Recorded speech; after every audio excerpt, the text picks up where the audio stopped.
speaking on the people who enter your life. Yeah, they enter your life for a purpose, and many will be your guide. Whenever bad things happen to me these days, I'm like, I probably owed them. So Yes. it's okay. Yeah. And that has helped me really so much. So the disconnection with the universe caused the insecurity, caused the emptiness. So these two drive people to look all the worldly things, money, house, cars, fancy things. Yeah, I don't know. Why people need more than 10 pair of shoes like that.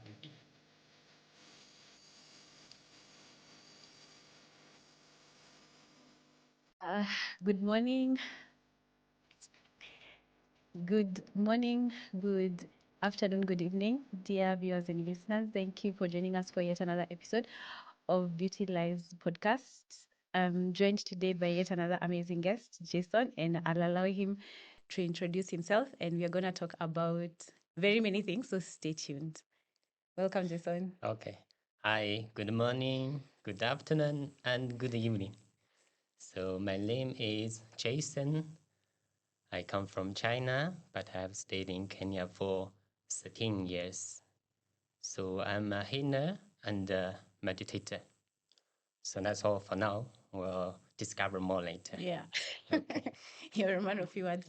Cool. So first off, I'm sure people are like, why are people seated like this? So this is unique on this session. So let's talk about these poses that we are sitting. Okay. So today we will discuss a lot about meditation because myself, I meditate a lot. So meditation being practiced in many spiritual practice. Yeah, actually, most of the spiritual practices, somehow you come across with meditation. Yeah. And when you do meditation, your posture, people don't know eventually meditation should be done in everything you do.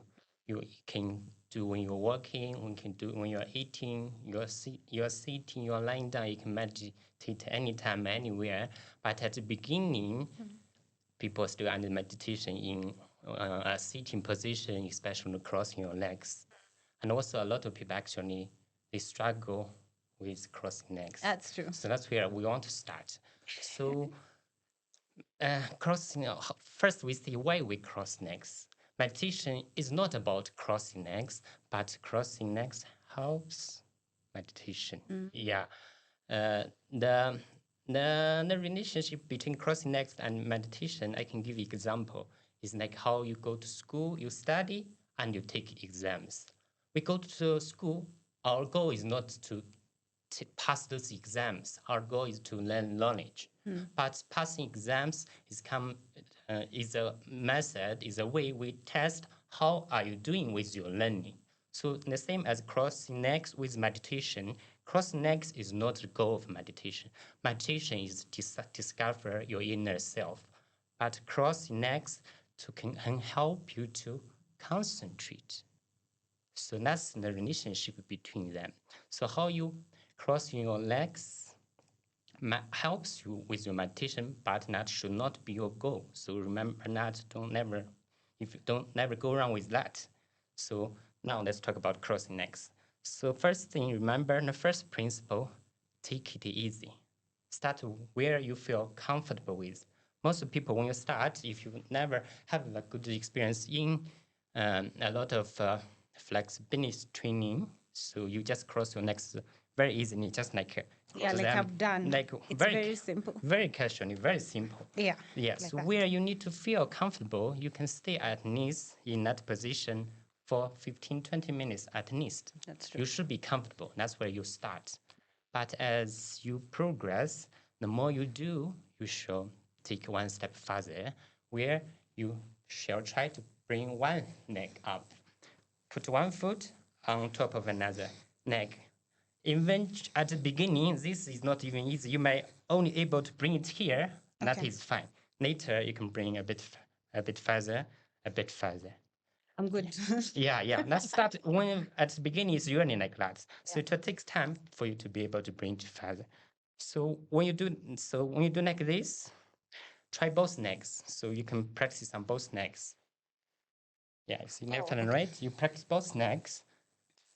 But at the beginning, you always have preferred side. So This one. yeah, This is start with difficult. the side we feel more comfortable. When you get better with the other side, and then after maybe 10-15 minutes, change to the other side. Or you can switch during the meditation. Yeah, you can. Yeah, Okay, cool, because if your body is not comfortable, you want to meditate well. There's no point to struggle when your body is in pain. Okay, so Yeah. if you don't feel comfortable, just switch.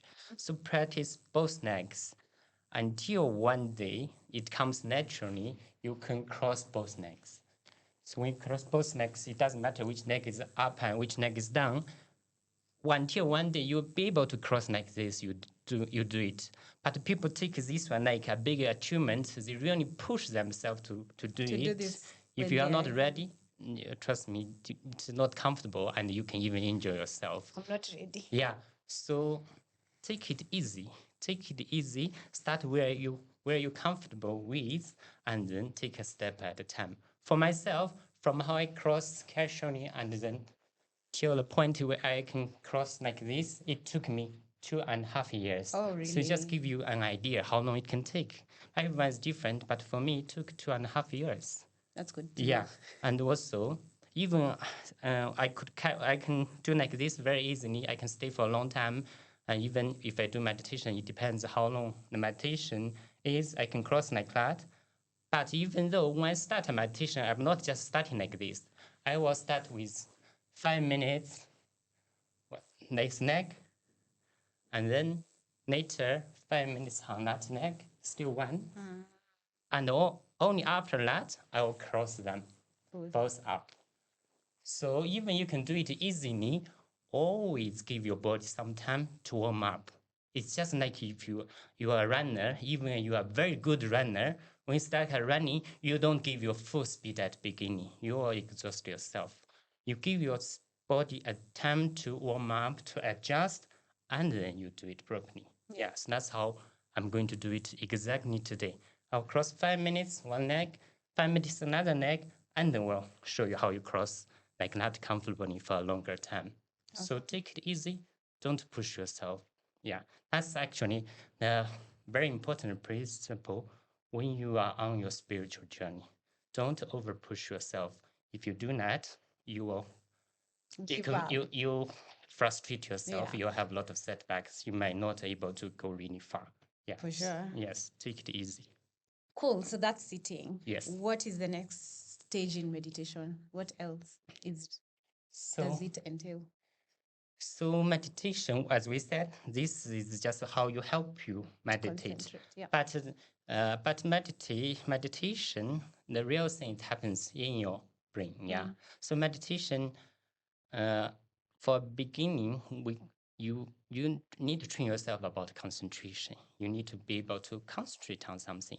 So that's why a lot of meditation they tell you to concentrate on an object, uh, probably a physical object. They might put a light in front of you. They want you to observe the light, or they want to observe a certain part of your body. And that is all called concentration training. Yeah, that's is very important to start a meditation, to focus, to concentrate. But from there, what I'm talking now, from there on is my own experience. It gives you a reference, but please, if you are new to any spiritual practice, don't take my experience as your answer. Okay, don't take that. From there, after concentration, what the stages myself I went through is if you from concentration you develop to feel peace. You feel when you're doing meditation very, very peaceful. Inside, outside, you feel very peaceful. So that's the first word you need to feel and observe. And from peace, you proceed to stillness. Your body will go very still. Your mind will go very still. You feel the whole world is going very still. And from there, the next step, let's see, tranquility. You feel that tranquility. Everywhere is not peaceful. Everywhere is like transparent. Inside out is not only quiet, it's also like transparent. It's from there you enter a state, let me see, we feel like nothingness. nothingness, you kind of mm, lose yourself. You don't feel yourself. You physically don't feel yourself. Mentally, you also kind of don't feel yourself. I would like to use the word for myself. I use nothingness most of the time, but people often call that trance. Yeah, like A trance. yeah, a trance, into a trance. Yeah. So that's the few big stages you need to proceed. You go through in a meditation. Yeah. Mm, but again, that is my personal experience. Don't take it as your answer. In spiritual practice, very important. You need to remember you are not alone. Many people are doing it, but you are alone. You are alone. Your own journey is won't be the same as any other person. You are not alone, but you are alone. So go through your own journey, discover mm, uh, the word of meditation by yourself. Yeah. Yeah. Is there a way to put your hands? Uh, to put hands is come really naturally. I never focus on my hands. But from beginning, people would like to very often to keep their hands open on the lap. I also recommend that. I'll explain why. Some people might do some postures, they call it mantras. Mudras. Yeah, mudras, yeah. Uh, Myself, I won't recommend that. From my experience, mudras come naturally. It's not your intention to put which finger, something will do it for you. Okay, so I would suggest you put your hands just open on your lap, or if you prefer, you can press them like this also. But you don't have to touch anything, just where you feel comfortable. As I said, the same as next, where you feel comfortable. You have to be very comfortable. And talking about how you touch your fingers, the mudras, now I tell you, you don't need to do that by yourself. It's when you have that inner energy, when your inner energy will flow, how you attach your fingers, how your fingers will close up, they happen naturally because of the energy flow. So your energy flow is like an electricity. They have positive end, they have negative end. Like okay, actually like magnet stones, negative end, positive end. When that energy is there, they attach by themselves. Interesting. Yeah, you're not supposed to That touch is your so finger by cool. yourself. It's the energy will touch. They can touch here, they can touch here, they can touch there, they can touch anyway. The energy is supposed to do all that work. And also, when you reach that stage, where you put your hands is the energy will decide. If you put here, energy will bring them here, or energy will bring them here, or they bring them up. You're not supposed to do all that by yourself intentionally. Okay, but that take time, as we see, that take time. Again, we crossing the neck. One thing is to make you comfortable to help meditation. Another secret is this is a way to activate your energy. This is a way to activate inner energy. That's why I say it takes time because to activate your energy takes time. And it's only when your inner energy is activated, they are flowing well, your body will get soft, will get flexible by itself. You are doing like this, not through stretching or forcing. It's when your energy starts flowing inside, it unblock all the blockages you have inside. Your body naturally get soft, get flexible. Your cross necks. That is another secret. It comes with time. It comes with your inner energy. So it's the same energy will make your body soft. You can cross necks easily. The same energy will move your hands, mudras, whatsoever. It's all done by energy. What about the breath? Breath. Is there Breath. any specific way you're supposed to breathe? Breathe in, breathe out. Yeah. Before we talk about the mind. About breathing, there are two very different methods. So for anyone who is practicing, choose your own way, find which is good for you. You can intentionally focus on your breathing. That's what is being practiced a lot in yoga. They focus a lot on how you breathe. It at the beginning of Buddhism practice, they also want you to focus on your breathing. So one way is focus on your breathing. Another way is don't focus on your breathing at all. Don't even try to focus on or feel it. Don't focus. Forget your breath. We're breathing all the time, the whole day. We don't focus on breathing. So do that way. Don't focus. So both these ways they work very well. So choose which is good for you. Myself, I came through the way where I don't observe my breathing at all. If you don't observe breathing, means at the beginning you breathe very naturally, and one day you suddenly realize when I'm in meditation, I'm breathing so slowly, so little, as if the breath just come from in here and reach here. And then that breathing might happen just 2 or 3 times in a minute. And then later you might realize for a few minutes I haven't breathed at all. So that's my experience. So there are two ways. Focus on your breathing or just leave your breathing alone. Both work very well. And then finally, the mind. Yes. What so many people, including myself, when I meditate, I have so many thoughts going through my mind, many thoughts. Yes. So what do I do with them? You don't do anything with them. That's your thoughts, not you. So one thing in meditation you need to know, body, mind. Mind is thought, body and mind and your soul. They're very different things. So people always tell me I cannot meditate because my mind is so busy. Yeah. It happens all the time. But even they don't understand, even the best meditators, they have the same thoughts in their mind, but their mind does not bother them. Do you see the difference? Your mind bothers you. You think you have to. People like to use the control. I heard that word a lot. Control your mind. Control your mind. I even heard that in a lot of teaching. I can't see that is not right. As I said, spiritual practice, everyone's different, but that never happened with me. I do not agree with that myself. We cannot control our mind You my can't. from my experience. Yeah, you Yeah, can. from my young age up to now, I cannot control my mind. But what I can do is disconnect a little bit. Yeah. So the mind does not bother you. I give you example. Like sky as cloud. You as a person, your nature, you like the sky. The cloud is your thought is like a cloud. The clouds can be there here and there, but the sky stays there forever. Yeah. So that is one example I can give you.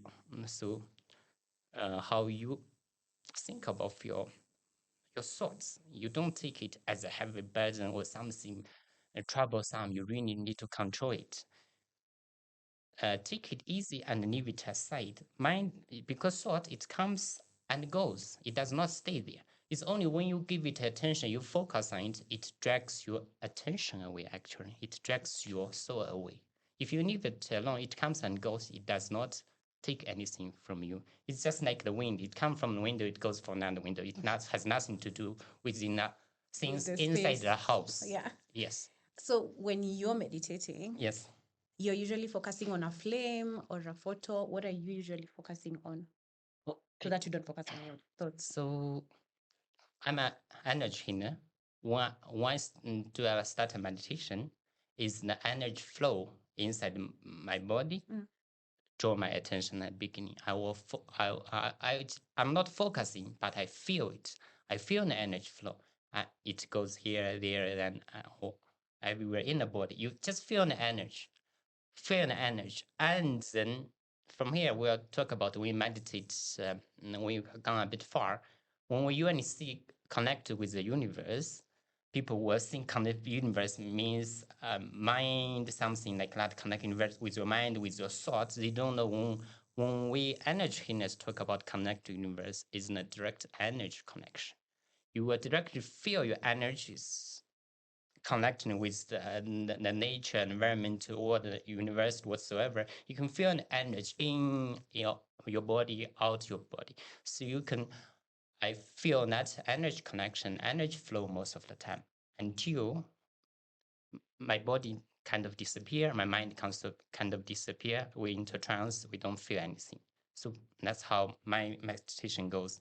I start with feel an energy, and then until I reach a state, I don't feel anything. But for a beginner, Yes. the person who will watch you and they are interested, Yes, and they are not 2 years in their beginning, Yes. what would you advise them to focus on? Because I'm Hindu, so I focus on like my deity, form of the deity or the photo of my guru, Yeah. that is what helps me to focus. Okay. What would you advise someone to focus on? A flame. I've seen someone on TikTok focusing on a flame of light. Many people focus on many things. What would you be your advice? Okay. Now let me cross my next pose up. You see a few minutes warm up how it does help you in I'm crossing still next. comfortable. Yeah.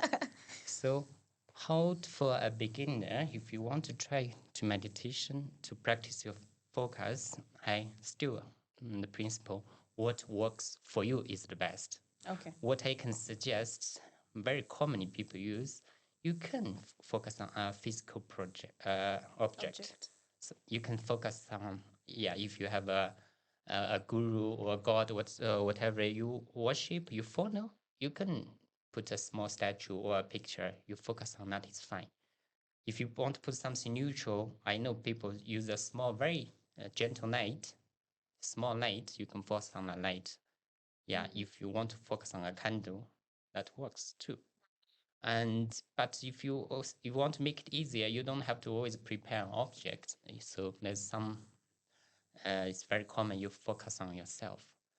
There's a few places which you can focus from your head, like where a place in many cultures they know something called third eye. Third eye. Yeah, the third eye. Third eye to everyone is different. It's not everyone at the same place, but generally it's around this area. So for a beginner, you just need to put your attention gently around this area. Don't really focus on it. People really focus, like put so much energy on it, and that might won't go very well. Put your attention generally, very gentle around this area. Yeah. So that one, with time, your concentration will improve because this area is a very sensitive area. When you even put some attention gentle on it, with time you'll feel it physically like moving, like bouncing. Yeah. So that one will help you to concentrate more and more. So focus on forehead area gently is a good way to start. Another good way is focus on your breathing. There are different ways of focus on breathing. You can just follow your breathe. You can feel in, out, you follow the whole procedure in and out, or you can focus on one thing. You only focus on in, or you only focus on out. That's fine. And the third way is you can even only focus on the pause and the break in between in and out. You see, we in, you don't immediately breathe out. You see, between in and out, there is a bit of break. Yeah. You can focus on that break, that pause. Or even when you exhale, you don't immediately breathe in. There's still a small gap. You can focus on that gap. Focus on that part is also fine. Again, you can also don't focus on your breath. You focus on your nose. You can focus on the tip of your nose. You just feel like air is like you feel air is coming in through here, and the tip of your nose feel cold, feel cool. Or you can feel between the two nostrils, you can focus on here. It's the same. You can also just focus on this area instead of focus on air. So the point is something to draw attention where you can keep your attention there. Again, not too much energy. Also, don't expect you can focus on one thing for too long. Anything can keep your attention for a few minutes. That's good enough for a start. I like that. Yes. Then the last question on the meditation is you say that, so most people say they don't have time to sit down and do all this. Yes. So when else, or what is the other recommendation for people to meditate, to get that peace, tranquility, all that when they're on the move or when they're in the office or when they're somewhere where they don't have time to sit down and Okay. That's why it's very simple. Again, if you want to have a intention to practice meditation, at least you can find 15 minutes. If you said I cannot find 15 minutes, I think you're not serious. You don't have to do it. Meditation is not for everyone. You don't have to really focus to do it. It's true. It's very true. Not everyone has to do meditation. If you really want to do, at least I'm sure you can find 15 minutes. Just sit here. But you do need to practice a lot more out of that 15 minutes. Meditation, for a start, you practice once, just one thing. Remember one word, one sentence. practice one thing at a time. Practice one thing at a time. That's concentration. One thing at a time is the foundation of meditation. I would say it was a bit the foundation of many spiritual practice. You always only do one thing at a time. From the morning you wake up, you go to the bathroom, just go to the bathroom. Don't carry your phone. One thing at a time. If you are eating breakfast, eat breakfast only. Don't start checking your phone. One thing at a time. If you're walking, just walk.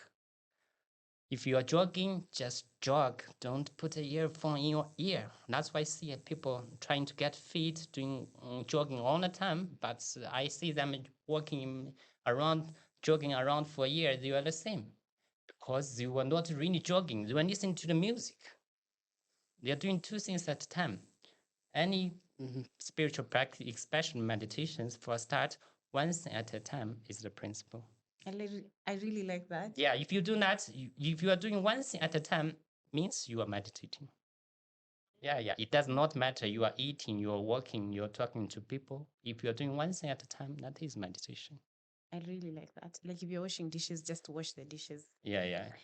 Interesting. What if I wash the dishes and I listen to music and Yeah. I'm not meditating? Yeah, not. No, you're One not. thing at a time. One thing at a time. Okay.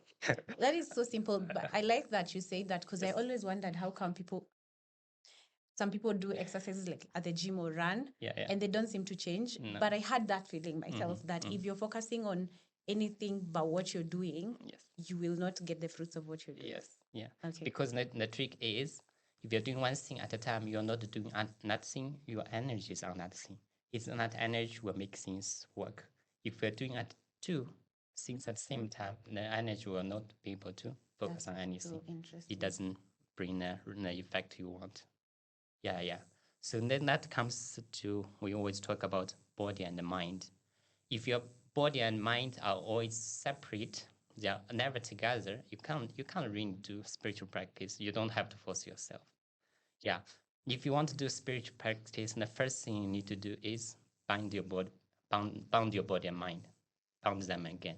Yeah. Your body and mind, they should be always together. Yeah. Only when your body and mind are together, when they have that strong bond, your spirituality will grow naturally from there. If your body and mind, they are constantly separated, it doesn't work. It does not work. It's like you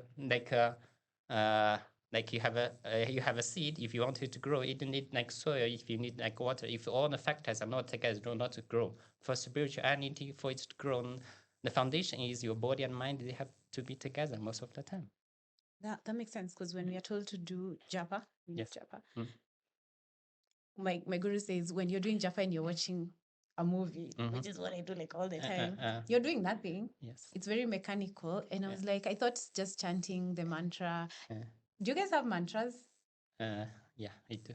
You do have mantras? Yeah. Okay, so if you're just chanting the mantra, I thought it was okay. I will get purified. But I was like, no, if you're watching a movie and you're doing japa, you're doing nothing, essentially. It's true. You're not doing anything.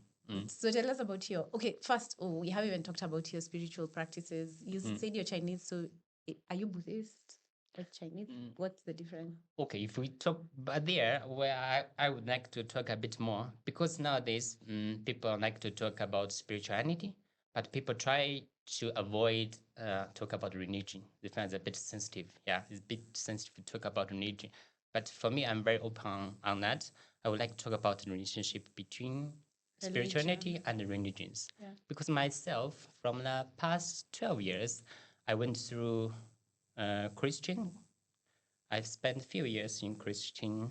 In the Bible, Holy Bible, I read word by word. I took about 550 days, 1.5 years. I literally read word by word. Yeah, so it took me. That's intense. Yeah, that's intense. Why were you doing that? To just understand.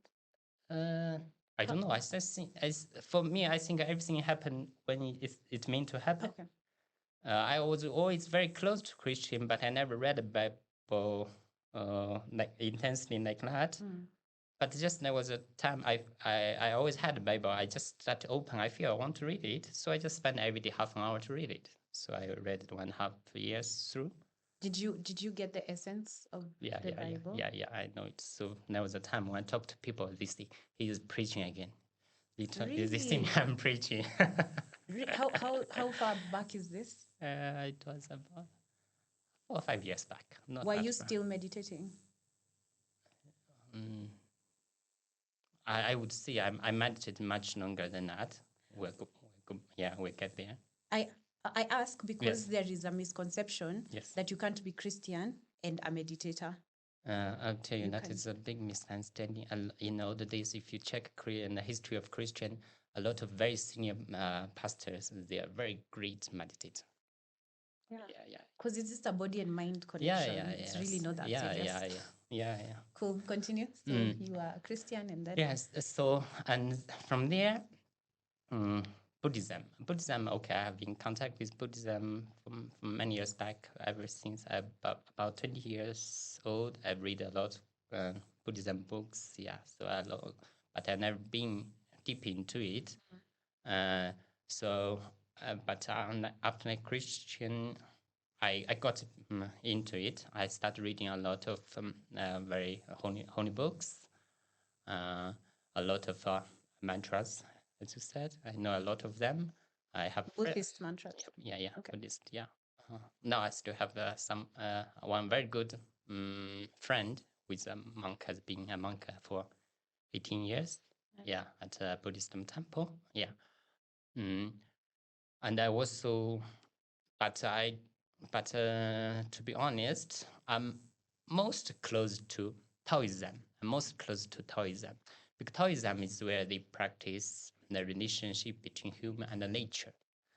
They are the ones talk about energy most, our energy with the universal energy, and the connection between human energy to universal energy most. So I'm most close to Taoism, but I'm not into Taoism because there's a big part of Taoism I don't really have much interest in that, where they do a lot of spells. Yeah, they do a lot of mantras, a lot of spells. Yeah, but I'm not saying those not good. And those are very powerful, very helpful. But it's just myself, I'm not into that. I into that connect a relationship between human and nature, between human and what universe, and that life force energy, that part. So I'm close to Taoism, and then I have a lot of friends. A lot of my clients are also Hindu. Myself, I also, when I was in uni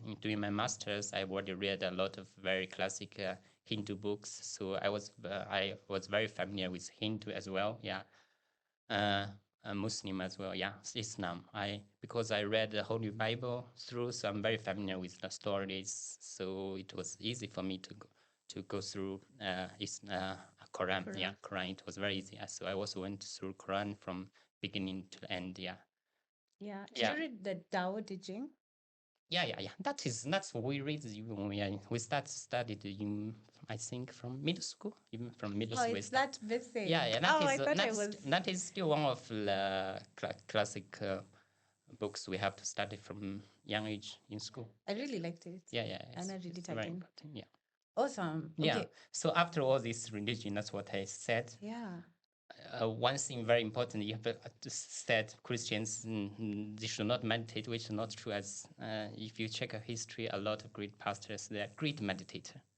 And then Islam, the Prophet Muhammad, how he received all the revelations, he went to a cave to meditate. He meditated in a cave until one day the archangel appeared to him, gave him all the revelations. It's through deep meditation. A lot of Hindu priests, they are the best, they are the most serious meditators. Yeah, Buddhism, of course, they're meditating all the time. Taoism, they're meditating all the time. If you're not in any religion, people are not in any religion, they're meditating all the time. Meditation has nothing to do with the religion. And religions have nothing to do with spirituality. And I want to tell you why. All religions, they are like different paths. All the paths need to the same thing. Like all the roads needs to Rome. all religions need to peace and love. Peace and all religions talking about same thing, peace and love. And peace and love is the core of spirituality. Yeah. All religions are needing to spirituality. So there's nothing wrong. You practice spiritual practice because of your religion. If you do not, that's just something is stuck in yourself. You haven't really opened yourself, haven't understand the relationship between them. Yeah. Yeah, that's Oh, what I would gosh. like to see. I love that. That's the best definition or distinction between religion or cooperation between religion and spirituality I've Yeah. ever had. I have to listen again Yeah. to just grasp that. Yes. Thank you. So eventually, where did you end up after all this? Were you a seeker? Were you seeking for something, going to all these religions? You see, because I think without aware of this one, I was looking for something. I was seeking for something. I was not aware of it. I think that's we call it the universe is. Yeah, when we see human, you make plans God enough because it's in God. We do not know. I also didn't know I was what I was looking for, what I'm thinking for until I went through all that. Things just came clear to me because after that is where I opened myself. I connect to the universe. It's not direct connection where we connect directly with energy. I know what does that mean. We are I realize yes, we are part of the universe, but we never realize we are really part of the universe. We never think now we, as human working in this world, we are already in the universe, but we never had that understanding we are part of the universe. So since I had that understanding, I think I can define myself as I don't. That's not religion. This is like a universe. I feel I'm part of the universe. Uh, I just that connection between the universe is my religion. I have to see that. Oh, wow. Yeah, but there's also a misunderstanding when we become an energy healer. People always think we, as an energy healer, as a practitioner, we take the energy from the universe, from the moon, from the stars, from the nature. From my own experience, that is one way. There's another way. We always give energy back to them. It's energy exchange. We not only take energy from them, we also give our energy to them. It's an energy exchange. So very Interesting. if you are into that, it's a small experiment you can do. You have a plant. You put a plant in front of a window or outside your door. Whenever you not feel well, you go near the plant. You sit for a while. You immediately feel better because you are taking the energy from the nature. You feel better. But if you do not very often, you will see that plant is also growing extraordinary better than normal plants because you also give your energy back to them. It's our energy exchange. You're doing that thing with everything in the universe. You're taking energy from the sun, from the moon, from the stars, from the mountain, from the river. You are also giving your energy back to them. It's an energy exchange. That's why I'm telling you. We are in the universe. You're part of the universe, but you are in the universe. Wait. Yes. So when you fall sick, Yes. is it that you're not accepting energy from the universe, or where is the imbalance? Because if the way you just said it, it looks very balanced, like there is giving and taking. Yes. Where does the imbalance come from? And is disease part of an imbalance? Is that an imbalance? All disease is part of is a kind of energy. All disease is a kind of energy. It's energy. Okay. Disease are energy. Yeah, energy comes to you because there is yeah we could use that word imbalance. Yeah, that's actually a very good word. Yeah, it's an imbalance. So okay. How do we see about that? If we say about that, let's start to talk about energy. The energy I'm talking about a lot energy. I would like to see what I'm talking about. The energy I'm talking about is called life force energy. In other words, people might know better yin and yang. People know yin and yang, but I would like to see yin and yang. Actually, they never work separate. They're always together. So it's one. So It's one energy. It's still one energy. It's called life force energy. It's just like when we see humans, that is one. That is one. We just see humans as one species in the world. It's only when we divide men and women so become two. If you don't divide, they're all humans. So energy, if you divide, there will be yin and yang. If you don't divide, it's life force energy. So when I'm talking about energy, I'm talking about this energy, life force energy. Yeah. So life force energy is everywhere in the universe. Is this life force energy is part of the creation. We need energy to stay alive. The plants the same, the animals the same. So the universe energy is everywhere. But because it's part of ourselves, it comes very naturally, so we don't feel it. We don't recognize it. People don't even know that Yeah. thing exists. Yeah. Yeah, so when we practice that way, when we as practitioner we practice on our energy. When we help people, we use our energy to reactivate their energy. The energy is in you, but if you don't practice, the energy does not flow well in your body.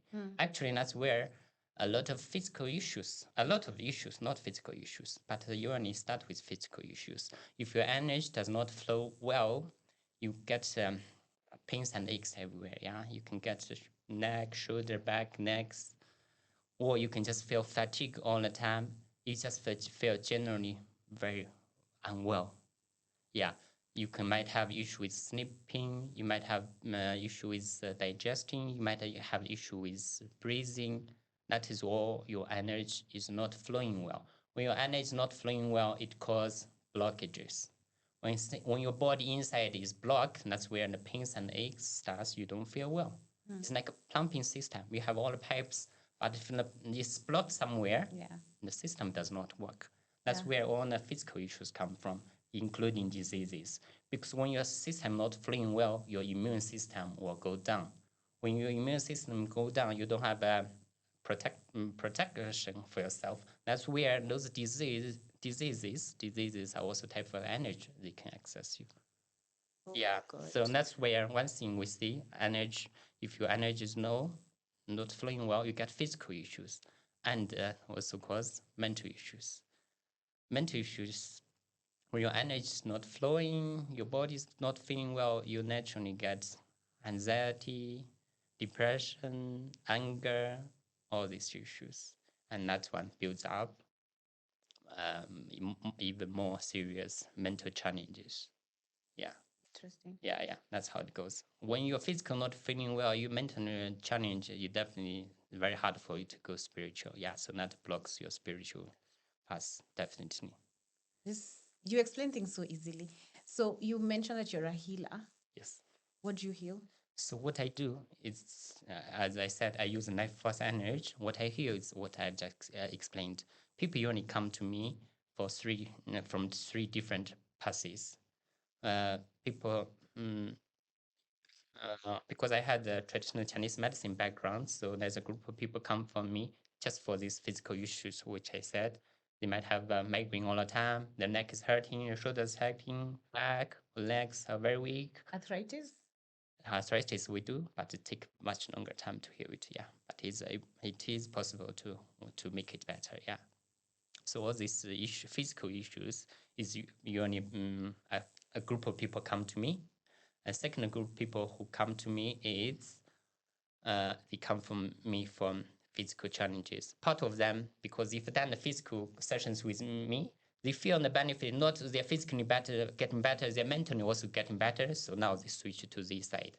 But I also have clients, they just come to me directly for mental challenges. Yeah, especially anxiety, anger, and depression, or they know clearly, they know they have gone through trauma, they have a lot of trauma inside affecting them, holding them back. They would like to release that trauma, they come to me. What about other medical health, mental medical, like ADHD or schizophrenia? Is that too much? I don't know the next word. Okay, I'm not right. familiar with that English word. But another talk about other physical things that we can summarize as one word: chronic or chronic physical issues, my therapy can work very well. Chronic issues, yeah. Like you see, digestion problem is a chronic issues, circulation, metabolism. This is chronic issues.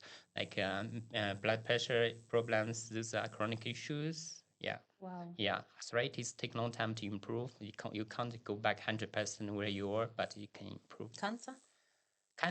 Cancer, like diabetes, like cancer, there are cases people can be healed with this one. But to be very honest, it not only depends on the healer, is also depends on yourself. All kind of diseases, no matter it's cancer, is diabetes or not cancers, they have the cancer that diseases will affect your body. That part directly in your body, the root is actually in your brain. They have here and here. There's a connection. Here is feeding here. Then that's information of the diseases in your brain, which is feeding the diseases which is in your physical body. The healer can help you with energy to help you, but what it really help you is to arise your spirituality. Is actually to raise your spirituality. If your spirituality is high enough, you'll be able to cut this connection bit from here to here. That's where cancer, diabetes, these things can get healed. We all heard that someone being diagnosed with last stage cancer, they know there's no hope they can get healed by medical or method. So they just leave it alone. They just decide to enjoy the last bit of her life. They just do whatever they feel they want to do for the last bit of life. And after a while, the cancer disappeared. Yeah, we call that as a miracle, and that's not a miracle. That's only because they are not thinking about disease again. Their spirituality has risen very high. They cut that connection from here and here. This thing is not getting fed by here anymore, so this thing disappear. Oh Yeah, my God. that's how these things can be healed. It's not depends on healer. It mostly depends on you. The healer is just a guide. Yeah, healer is a guide. So speaking of guides, so you mentioned Chinese medicine. Tell us a bit more about that. Okay, so that one, uh, that's from a very young age. I think I was in primary, and my elder sister, she was in middle school. And those time in China, when you reach middle school, your studies become very intense. So she used to get very severe shoulder blade pains. So when that happens, I used my father just use a glass jar, put some a cotton wool, dip into spirit, put in a jar and light it up, and just close on her body. And I saw the skin being sucked in the cup just for a while, and she feels so much better. Yeah. So I think that's the first thing intrigued me into traditional Chinese medicine. So later, as I never studied in traditional Chinese medicine, but I'm a big fan, so I read a lot of things, I learn a lot of things, and until I don't know how this become part of my nature. To I think healing is also part of your person nature, which you did not know. Because even when I was very young, if my parents want to plant something, they always want me to plant. Because somehow the things I planted, they grew better.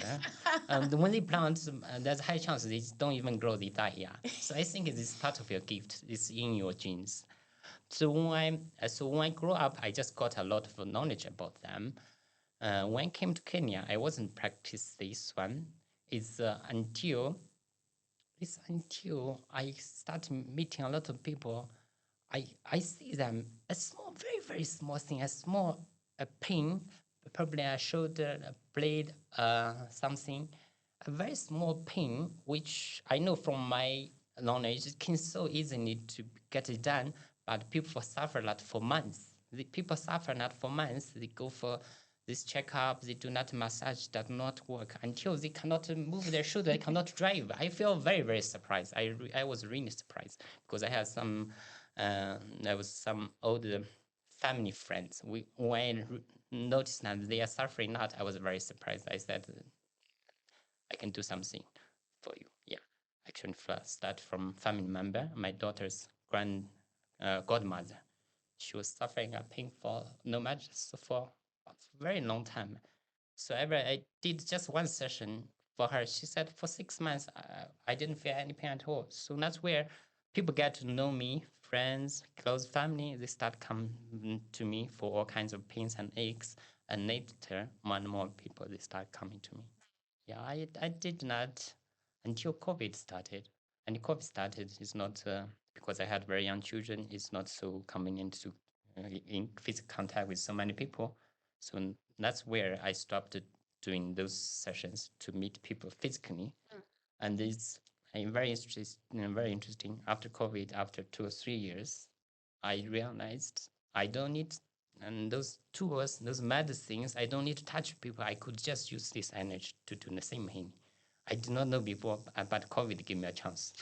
You use your Yeah. It's the same thing which we use tools that we can the same thing with our energy.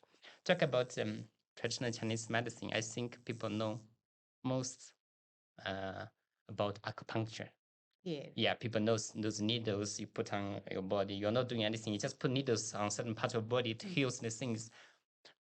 People don't understand when we put those needles, actually we're putting certain energy circulation lines on certain point. We're using that stimulation to drive your energy flow inside. So an acupuncture is based on energy healing.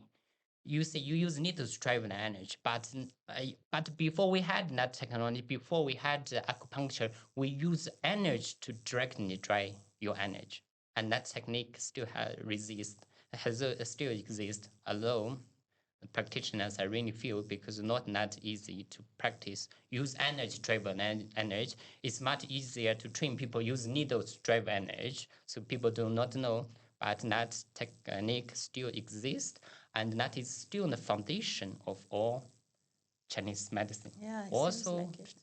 martial art. Also, all type of Chinese Yes. martial art. They are based on inner energy.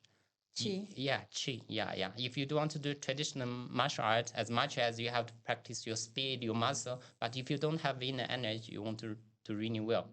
And that thing we call it qi, which is life force energy, is the foundation of traditional Chinese medicine and Chinese martial art. Because I came from both paths, so I can tell you clearly that. You do you practice even now? Yeah, Martial I do. I arts? do martial art. I do Tai Chi. I do Tai Chi and Qigong. Tai Chi I learned when I was in when I was in uni. So it's like 6 months PE course. So I did not. That's what 2003. How many years back? 22 years back. Yeah. Wow. So that's where I learned Tai Chi. It's a university PE course. I learned that. Is when came okay. I never taught Tai Chi. Is again when I came to Kenya, there was a lady, my friend. She opened old people's home, so for old people to go there to do activities together. So she found me. She asked me. She said, I have a old people's home. People always come to do activities, but they're always doing yoga. They said, oh, we're so tired of yoga. Is there anything else we can do? So she said, I checked in China, and there's something called Tai Chi. It's very gentle, and in the meantime, it has a lot of good effect for the body and mind. He said, you come from China, you don't know? I said, I did learn in university, but I never taught people. She said, those are just old people. They are not looking for something very high end. Why don't you try to teach us? I said, that makes sense. I learned. Let me refresh. I start teaching you. So I start with her at her center. I start teaching her people. And then later, I don't know if you know a place called the Faraja Center. Yes, Is I do. In West yeah, in Pisha Hospital. Pisha. Is a center for to help the cancer patient to Yes. recover. Yeah. So the owner, she did the session with me privately, and she thought this is so good. Could you bring it to my center? So I also offered some classes there for a period. And then there was a lady at the UN, and she had I'm teaching Tai Chi. She said we had someone many years back at UN. He used to teach us some Tai Chi. After he has left so many years, people are still talking about it, but we don't have a teacher. Would you mind to come here to teach? So she helped me to proceed with the UN, and then we started classes at the UN from 2020, 2018. Yeah, Oh my God. yeah, up to Wow. now. Yeah. I like how things just come to you, Jason. Uh, Things just find you. yeah, I also find it very interesting. Yeah, it's so interesting. Yeah, You yeah. just flow with life. But what makes sense is because I've learned about feng shui. Yes. It's just flowing with life, flowing with the life force, or flowing with energy, just like a river. You just flow downstream, and there's no fighting. Okay, if we're per talking se. about this one, we are reaching the juicy part. How to allow things to flow through you. Yes, So, please, uh, especially money. yeah, it's one thing I have to like to see if you want to live a life which have Abundance, yeah. Okay, let's talk about peace flow. and love. Okay, peace and love. You have peace and love, and the rest come naturally. And people like you say that, but okay, Yes, sawa. but other things come naturally. But Okay. talk about how people can gain peace in their life, because people are really struggle with a lot of issues there. You'll see, if you observe, walk on the road, drive on the road, you see people angry all the time. You see people are so fed up all the time. So how you can gain balance and happiness, calmness in daily life? Okay, so here I want to talk about a bit of my understanding. Yeah, it's probably it's from Eastern culture. I think people also start adopting it from Western culture, where we call it, we believe, we don't just randomly come to the world one time.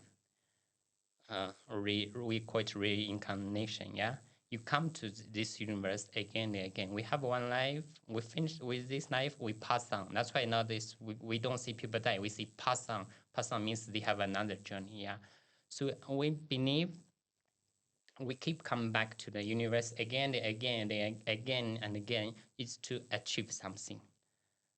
From I would like to see we're actually trying to achieve a spiritual awakening, spiritual enlightenment. It's not the goal, which is bring you back until you reach there. You should stop that process. Before that, it will be a never-ending process. And then how you reach there, and why you cannot reach there. When we talk about your goal, from my understanding, should be a spiritual awakening. But if you are so stuck in the life with material, with relationship attachments, you cannot go spiritual. So you have to come again and again. Yeah. So it's all these attachments cause, how do we say it? Cause karma.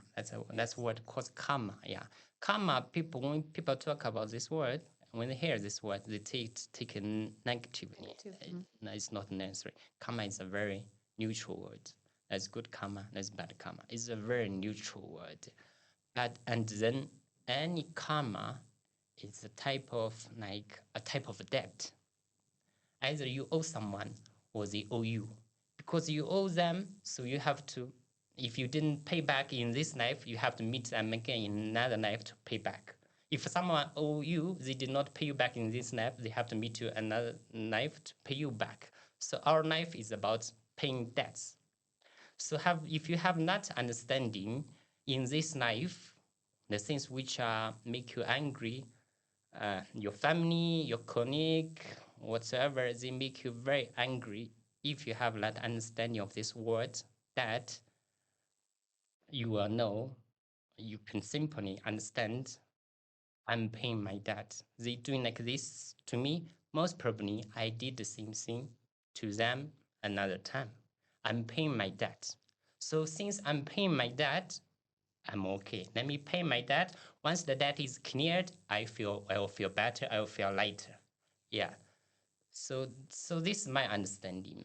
Most of the things irritate you, make you angry in your daily life. If you understanding that's a process, you are paying back your debt, which is you're also clearing your karma. If you look at it that way, you'll feel much calmer with those things. And slowly, if not become a second nature, you hardly get upset or angry with people. Yeah. Because, I'm paying my debt. Once my debt is cleared, I'll feel much lighter, much happier to live on with this life. If you have that, you don't want to keep dragging there because that make you feel heavy all the time. The earlier you pay off it, the better off you are. That's so true. when people are treating you badly, why not? Let me pay the debt. Yeah. Yes. I mean, that works for me. Yeah. That honestly, I was telling this to my sister that whenever bad things happen to me these days, I'm like, I probably owed them. So Yes. it's okay. Yeah. And that has helped me relieve Yeah. so much. Once you have not understanding now, you will get into a state. You will accept anything that come to you. Whatever happens to you is fine.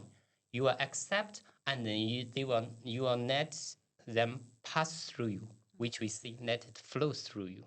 So when you have not understand, you get used to take whatever comes, let it flow through you. It's like washing away all your karma. People always ask me how to clear karma. Now I give you, based on my experience, my answer, but don't take your as your answer. Look for your answer. Is accept whatever comes to you and then let it pass through you. Let it pass. Let it flow through you. Yes. So does that? So and then you end up having peace and love.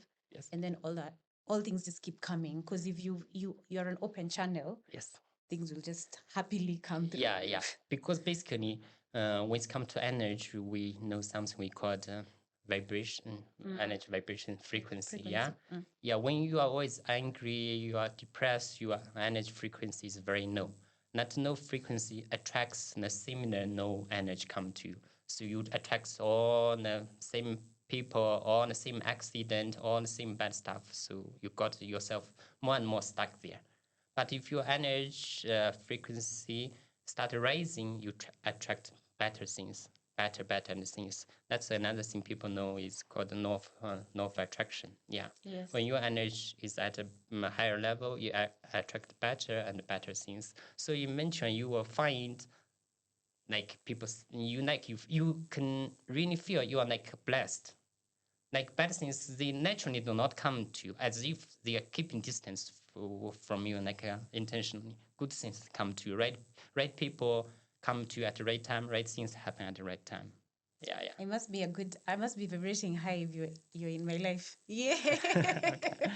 That's the reason everyone meets in life. That's the reason. Yeah, I know. Yeah. I'm happy. Yeah. But it's funny because I was thinking, I think yesterday, I was like, I'm actually at peace. And so many, I haven't had any negative things happen to me in such a long time.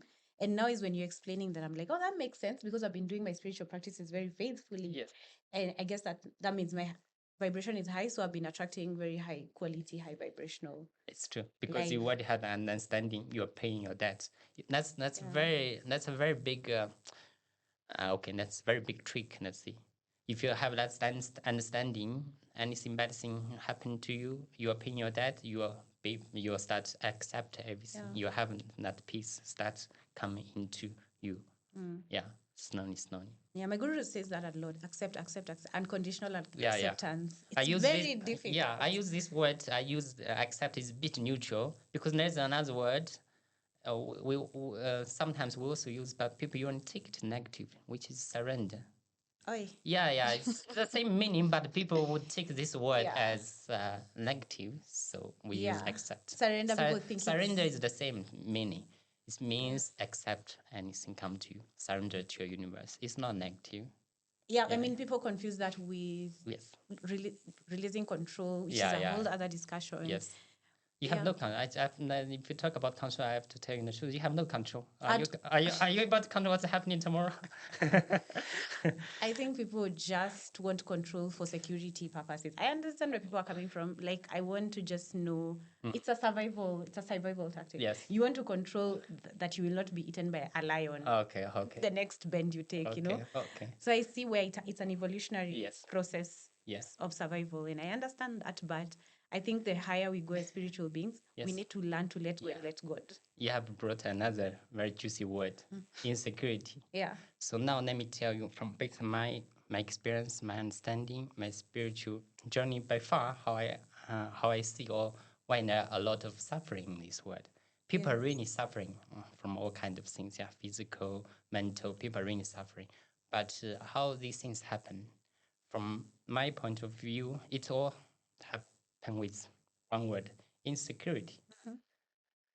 People feel insecure, so they feel they need a lot of things to secure them. They need a lot of money. Yeah. They need a big house. One car is not enough, and they even need insurance. It's all to secure them. Yeah. So insecure is one word. Then put one on one side. There's another side. On the other side is emptiness. People are so empty. They are inside is like they have a black hole. It's very empty. That emptiness drives them crazy. So they have to keep feel a lot of things inside. Feel that emptiness. They feel a lot of material. They put a lot of relationship inside. Yeah. They put a lot of fun events. They go out party all the time. What they do is because of the emptiness, they need to fill this black hole. Otherwise, this thing can drive them crazy. So left side is insecurity, right side is emptiness. But these two come from one reason. There's one root brought these two is disconnection with the universe. As I said, when you connect with the universe, where you can exchange with the universe, you feel very content all the time. You feel very content. You feel very full. You don't need anything else. But if you disconnect from there, if you disconnect to the universe, you have insecurity, like you're just. mm, in that sense, I would like to see our university in the universe is actually our ultimate creator. That's like our parents. When a child, if you disconnect with your parents, you feel insecure. And then on the other side, when you are disconnect with the universe, you can't not exchange energy with the universe. That's where you have this dark hole because it doesn't have energy inside. So you have to keep through things inside to fill it up. So the disconnection with the universe causes the insecurity, causes the emptiness. So these two drive people to look all the worldly things, money, house, cars, yeah, fancy things. Yeah, I don't know. People even need why people need more than 10 pair of shoes like that. You see, yeah, people need all that just to once make them feel secure. Secondly, try to fill the hole. That's where the problem starts. Why in this world there's so much people are going through so much stress? It's true. It's actually they put too much stress on themselves. People like to stress themselves. To be honest. I wish, I wish, I wish it was that simple. Yeah. So, uh, I when I talked about people come to me for physical issues, they come from mental challenges, and there's another specific group of people that usually come for me for spiritual practice. And they're mostly Hindu. Okay, to be honest, they are very religious. Hindu. Yeah, Hindu. Our people. Yeah. When they somehow when they reach 40 above, especially 50 above, they really spend a lot of time in spiritual practice, especially meditation. So it is this type of group of people that will come to me. We do a lot of energy things. If you know chakras, we we we take them through a chakra opening journey. We do a lot of meditation together. Yeah, is when they start opening up, the channels start opening up. They can actually have that real experience where they connect to universe, exchange the energy. They change a lot. They calm down a lot. They get peaceful a lot of emotional issues, family issues. They get resolved naturally. Yeah. So that is a specific people. They come to me for spiritual practice. Yeah, you actually did not say the third thing. You know why they do that now that you have observed the patterns of Yes. them coming at 40? In Hinduism, there is a transition. I don't know whether it's in Chinese. There is a transitional way of life, like from when you're born, yes, and then you go to brahmachari, you go to school, and then after that you go to work. After school you go to work, and then you get married, and then after you get married you retire, and then you seek God. So towards the end of your life, Yeah. you now start slowing down, and then you start seeking God, and then finally you get moksha, which is liberation. So once you get God, God is supposed to get you out of the cycle of reincarnation. Yeah. So that makes sense. I like that you pointed that out. So they actually follow that trajectory. And yeah, and It's that's sad. it's a very nice culture actually. It It's a is a very nice nice culture. culture. Yeah. It's so sad that that culture is not in, honestly, in Africa, because I feel like people are always striving in, even when they're like in their 40s, 50s, 60s, 70s, people are still striving as if they were in their middle Yes. ages. And that is bringing also a lot of mental and physical issues. Yeah. It's so So sad. it's very sad. Yeah. So actually, I would like to see people really like to stress themselves. They really abuse themselves. People abuse themselves. The people really don't take care so much of themselves. And then this, talk about this one, I think there's a big misunderstanding. I think in Western culture, even in Africa, people very adopt to that culture. They call it enjoying life. Yeah, people think they're enjoying life. I would like to see people usually confuse two words, enjoying life and indulge your cravings. I think most of people things people are doing is indulging their cravings, and they take that under the cover of enjoying life. They're not really enjoying life. They are just indulging their cravings. Some people might have mm, a diabetes. They might still eating sweet things late at night. They most probably think they're enjoying life. They are actually just indulging their cravings. What is enjoying life then? Enjoying life, okay, that's a big word. How we define this and that. So enjoying life, if we use the simple terms, do things in line with your life purpose. That's what I would say. Let's first put it that way and we give examples. Do things which is in line, in accordance with your life purpose. So that comes the word life purpose. You need to know why you are in this world. That's something you're supposed to do in this world. You just don't come to this world to eat and sleep and then go. There's something you need to do more than that. So what are you here to do? Yeah. So you, Jason. To be to be to be very simple, I think I come to Steve. I come to Steve. It's not me. It was someone told me. I think it's a friend of my friend. I think he must be Germany. So he does kind of reading. It's reading something based on your the day and the time and the location, exact hour where you are born. They predict your life.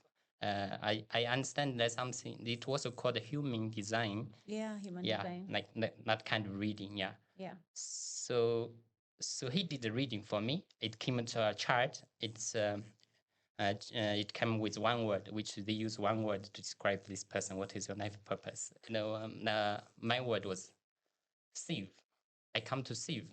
Save, like SAVE, to save. Yeah, save. Humanity. SAVE. Yeah, that's my word. Wow. Yeah. Through healing, I imagine. Yeah, I guess by now I could see most probably is through healing. Yeah.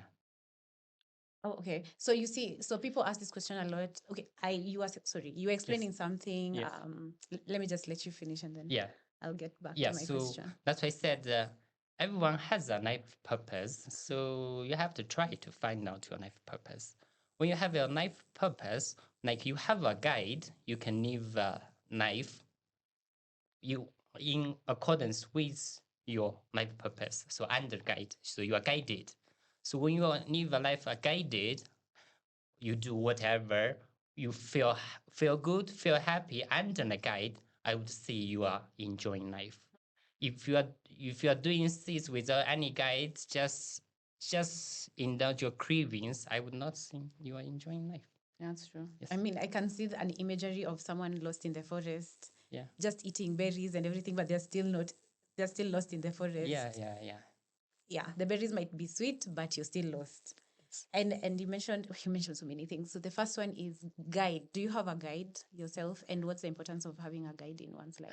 I think it's very important to have a guide. Yeah, but you say I have a different forms of a guide, so I would like to talk about that. I think the first thing, the biggest guide, most important guide we have is the universe. Just like I said, how I started reading Bible, and there's nobody told me read the Bible. There's not a person I can like to tell to read the Bible. It's just that time I feel I need to read it. I think that is something to do with the universe. There's the information, there's the energy without knowing is pushing you to. I think universe is your biggest guide. Yeah, you need to try to connect with universe, be in harmony with the universe. When you're in harmony with the universe, you will get a lot of big guidance through that. And then also in your life, don't be keen on the people who enter your life. Yeah, they enter your life for a purpose, and many will be your guide. Yeah. So like for me, uh, I have a friend. He was in a country. He left. Yeah. Just one day, where our children go to the same school. So one day he just walked from far. He came to say hi to me, and then we started chatting once in a while. And he started sending me a lot of information about this most traditional Chinese healings. And then later I realized he doesn't practice any of that, but he just very interested in this culture. So he just keep sharing this information around. And until one day, which was after COVID, uh, he told me, "Do you know there's that kind of healing? You don't need any medicine, any tool. You just use energy to heal people." He said most people get that one through traditional Chinese martial art. You have been doing that for many years. Have you ever tried that? I said, I never tried that.